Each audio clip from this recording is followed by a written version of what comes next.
Let's talk about social structures. Social structures could be mental, cultural models, even physical and institutional arrangement that influence our capacity for doing good or doing evil. Now, in the long tradition of the Catholic social teaching, there is an important point here that beyond individual acts of kindness, there are possibilities for social reforms.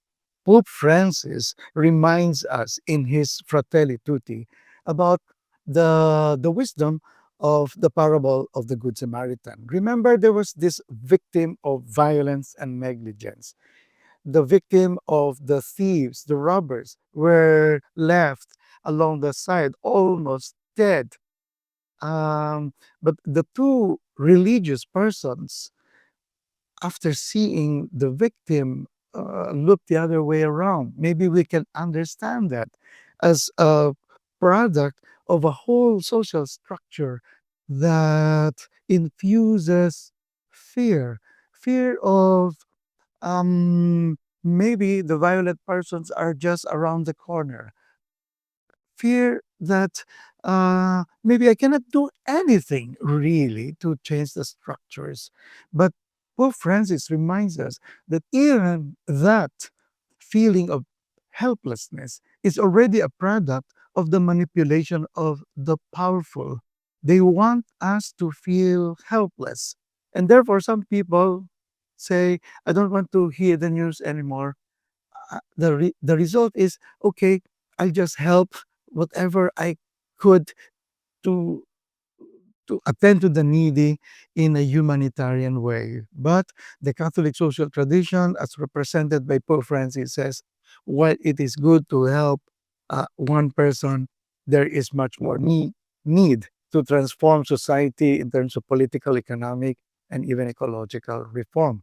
The, Pope Francis reminds us that um, the Good Samaritan individual actually transferred the victim to a Good Samaritan institution. And to run an institution, you need a manager. You need an ambulance, for example. The ambulance would have a driver who needs salary. The salary will have to be controlled by the Department of Labor. The ambulance needs roads. There should be a government agency building roads and maintaining them. There should be oil, and the oil would come from the international diplomacy with the oil producing countries. In other words, it's not enough to engage in individual acts of charity. It could be effectively joyful, but it may not be effective in transforming society itself. And so the Catholic social teaching reminds us that we need to go and help individual victims, but there must be also institutional and structural reform.